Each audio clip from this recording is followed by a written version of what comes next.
The subject that touches us all near or far, the fear of abandonment. Its spectrum is much wider than just being abandoned.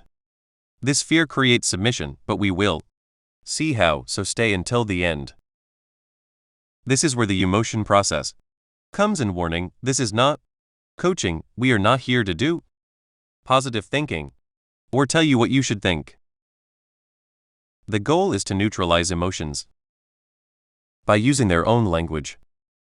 We go to the source in the body's memory.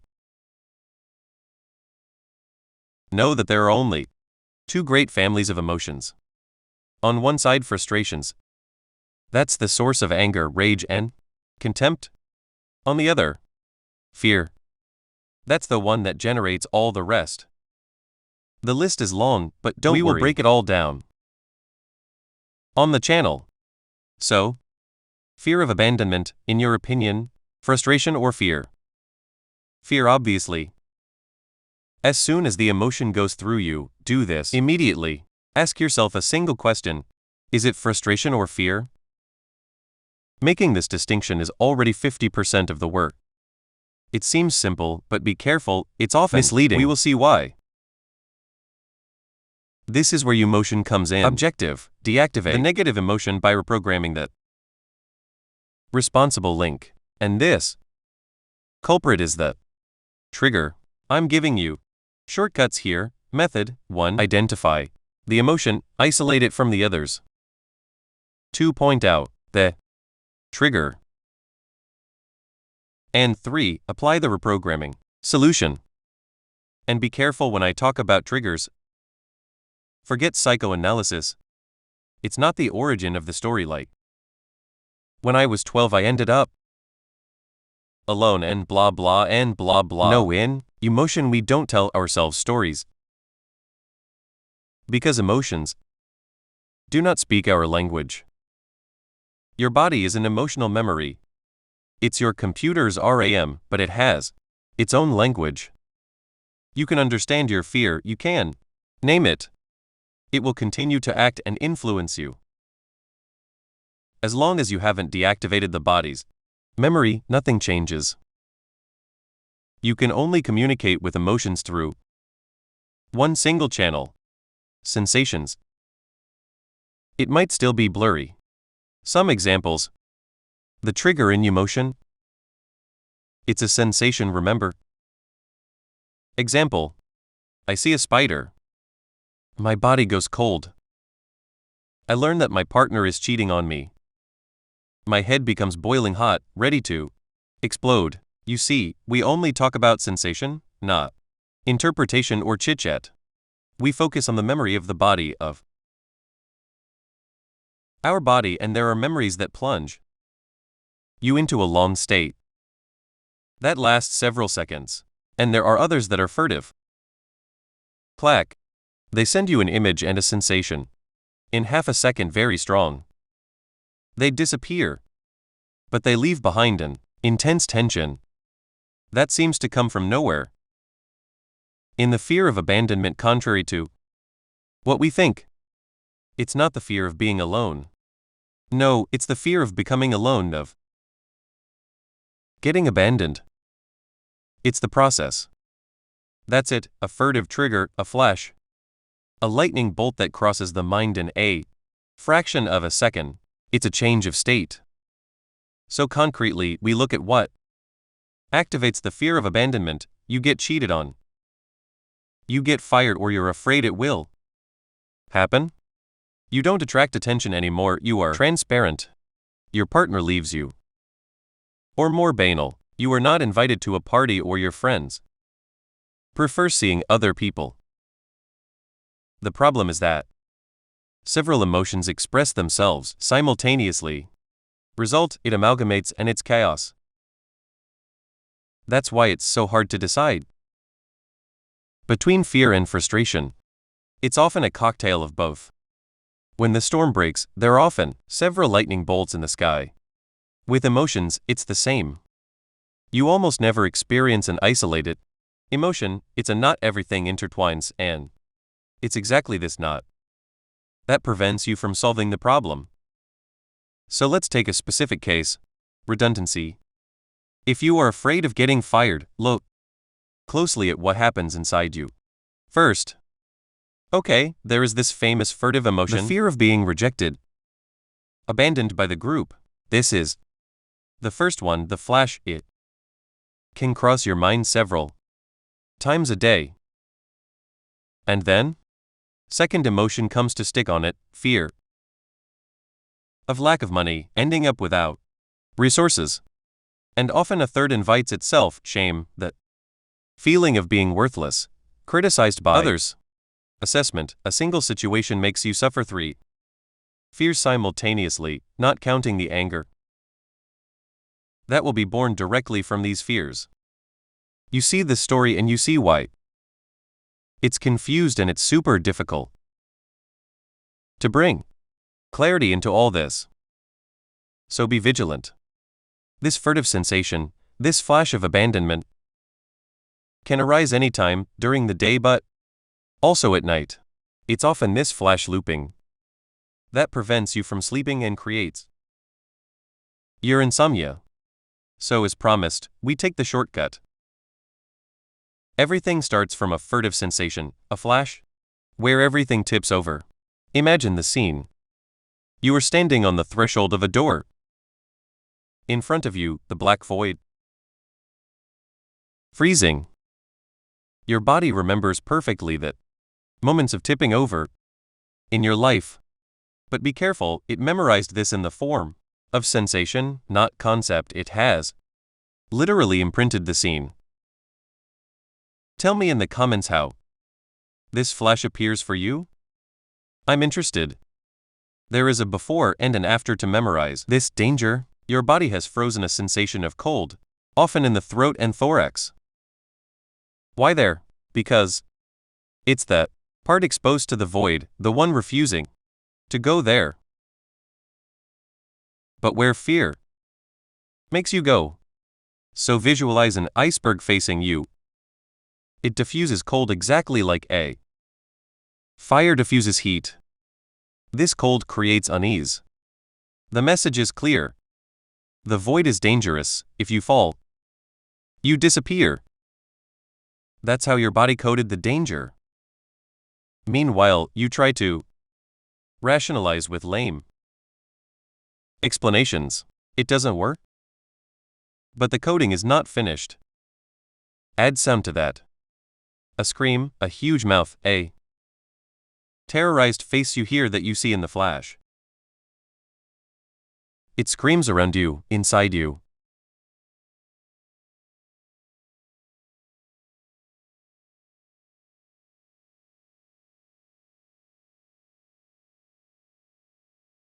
Physically, your throat tightens.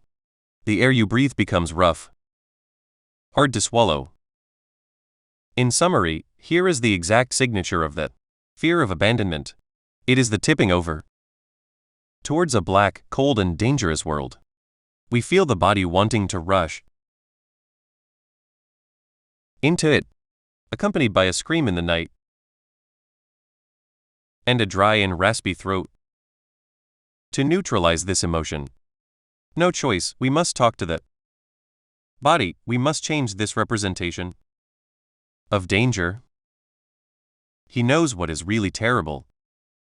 It is that this flash never comes alone. It opens the way to all other fears. As soon as it strikes, it drags behind it insecurity and lack. And immediately after, shame shows up with this deep feeling of solitude, of being discarded.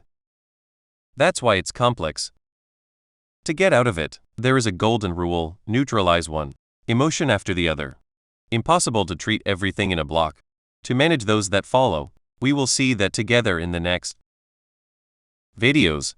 So a tip: subscribe right now so you don't miss what's next. Let's be honest. Why do we become docile? Why do you crush yourself in front of others? One reason only: to prevent the flash from triggering. You do everything not to open this door. Everything to dodge this furtive violence of abandonment. The stake is not to be excluded from the clan. Not to lose what matters to you. By understanding this, you also understand what others are living. But be careful, this fear is an open door to manipulation. Ill-intentioned people smell it, and they exploit this weakness. Learning to manage fears is not an option, it's the only way to take back control of your life. So how do we intervene? The basic rule: we don't fight against an illusion. We transform it. We replace the illusion of fear with an illusion of pleasure. This is where you take back the power. You are going to hack your own brain. The objective? Create a new reality so strong, so real that it will crush the trigger.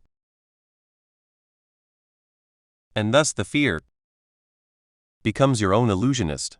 A concrete example with this raspy air in the throat. Instead of suffering it as an aggression, choose your new reality. What is your illusion? Is it the sharp and purifying air of the high mountains? The dry heat of a Finnish sauna? Or the powerful sensation after an intense effort when you catch your breath? No matter the image, one rule only: it must trigger immediately within you pride, well-being, and strength. And that's where you choose this image and this sensation.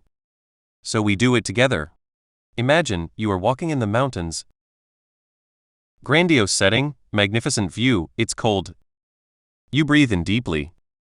This air is cold, it is raspy, it scratches the throat, but it's pleasant. Why? Because it no longer represents falling into the void. It represents victory. It's the taste of effort, the pride of being there, standing at the summit. The cold on the chest becomes a strength. So breathe this cold air. Raspy, tonic. It strengthens you. Repeat the action again and again. Do it the necessary number of times until totally deactivating the negative sensation. Why does it work? Because you have associated the sensation of cold and raspiness with a pleasant experience, and this comes to switch the trigger. But there is still one last challenge: this physical sensation of being sucked by the void, the vertigo of danger of the imminent fall. So, to neutralize, here are two countermeasures that I propose. Two illusions to engrave in your mind. The first one, the carrier wind, changes the laws of physics. This force pulling you forward, it's no longer a suction downwards. It's a support. Imagine yourself facing a storm at the seaside or in a wind tunnel. The more you lean forward, the more the wind carries you, the air becomes solid. You are supported, protected by the storm. Impossible to fall, the density of the air protects you. And the second option, the ability to fly. Remember, as a child, you surely had this dream. You could fly. It's this superpower that you are going to reactivate. Now, develop this mental image, visualize this force inside that keeps you in the air. It must not be a blurry idea. It must become a physical certainty, a solid and powerful sensation, to such an extent that you fly.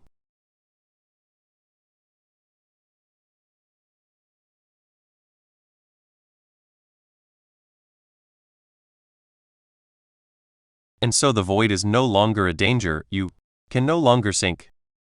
And now, you breathe the invigorating air of the mountain, the raspy air in your throat. It is the pride of the effort. The cool on your chest, it's the contact with nature. And whenever you want it, you fly with the birds.